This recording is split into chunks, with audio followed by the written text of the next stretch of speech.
Dhanik Bharat educational institutions inter IIT JEE NEET admission open. అంతరిక్ష రంగంలో సరికొత్త రికార్డులతో దూసుకుపోతున్న భారత అంతరిక్ష పరిశోధనా సంస్థ ఇస్రోకు ఇప్పుడు ఒక కొత్త సవాల్ ఎదురవుతోంది. చంద్రయాన్, మంగళ్యాన్ వంటి అద్భుత ప్రయోగాలతో ప్రపంచ దేశాల దృష్టిని ఆకర్షించిన మన శాస్త్రవేత్తలు ఇప్పుడు ఇస్రో వీడి బయటకు వచ్చేస్తున్నారు. అవును, ఇటీవల కాలంలో ఇస్రో సైంటిస్టుల వరుస రాజీనామాలు ఇప్పుడు తీవ్ర ఆందోళన కలిగిస్తున్నాయి. దేశ గర్వకారణమైన ఈ సంస్థను వదిలి మన మేధావులు ఎందుకు వెళ్ళిపోతున్నారు? అసలు ఇస్రోలో ఏం జరుగుతోంది? శాస్త్రవేత్తల రాజీనామాలకు గల అసలు కారణాలేంటి?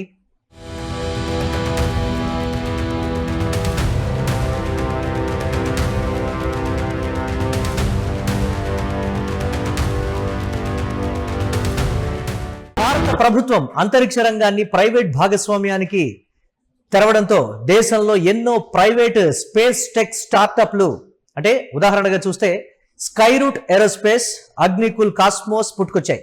ఇవి ఇస్రో అనుభవజ్ఞులైన శాస్త్రవేత్తలకు రెడ్ కార్పెట్ పరుస్తున్నాయి.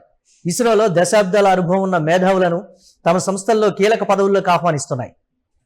ఇస్రోలో శాస్త్రవేత్తలకు ప్రస్తుతం ఉన్న జీతభత్యాలు కూడా ప్రైవేటు వైపునకు మళ్లడానికి మరో కారణమని చెప్పొచ్చు.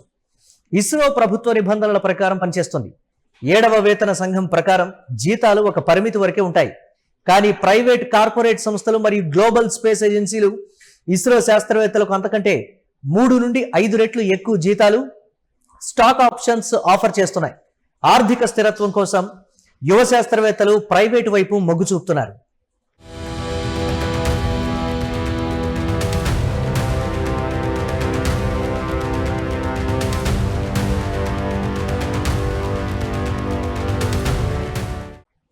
గత 3 దశాబ్దాలుగా ఇస్రో శాస్త్రవేత్తల సక్సెస్ రేట్ ప్రపంచంలోని ఇతర స్పేస్ సంస్థల కన్నా 10 రెట్లు గొప్పగా ఉంది. దీంతో ఇండియన్ సైంటిస్టులకు విదేశీ అవకాశాలు భారీగానే వస్తున్నాయి.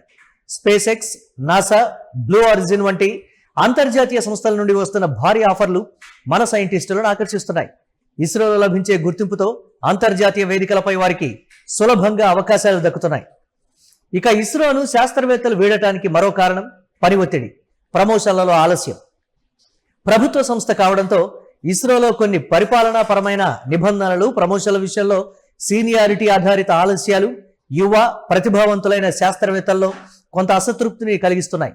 నిర్ణయాలు తీసుకోవడంలో ప్రైవేట్ రంగంలో ఉండే స్వేచ్ఛ ప్రభుత్వ రంగంలో లేకపోవడం కూడా ఒక కారణం. గగన్యాన్, సూర్యుడిపై పరిశోధనలు, వరుస ఉపగ్రహ ప్రయోగాలు, ఇలా ఇస్రోపై ప్రాజెక్టుల భారం విపరీతంగా పెరిగింది. పరిమిత సిబ్బందితో భారీ లక్ష్యాలను చేరుకోవాల్సి రావడంతో సైంటిస్టులపై తీవ్రమైన పని ఒత్తిడి ఉంటుందనే వాదనలున్నాయి. ఫైనల్గా ప్రైవేట్ రంగం ఇస్తున్న భారీ ప్యాకేజీలు, అంతర్జాతీయ అవకాశాలు, ప్రభుత్వ రంగంలో ఉండే కొన్ని పరిమితులే ఇస్రో సైంటిస్టుల వలసలకు ప్రధాన కారణాలుగా కనిపిస్తున్నాయి. అంతరిక్ష రంగంలో భారతదేశం సూపర్ పవర్గా ఎదగాలంటే కేవలం బడ్జెట్ పెంచడమే కాదు, రాత్రింబవళ్లు శ్రమించి దేశ కీర్తిని పెంచే మన శాస్త్రవేత్తలను కాపాడుకోవడం కూడా అంతే ముఖ్యం. మరి ఈ మేధావుల వలసను అడ్డుకోవడానికి కేంద్ర ప్రభుత్వం, ఇస్రో యాజమాన్యం ఎలాంటి చర్యలు తీసుకుంటాయో వేచి చూడాలి.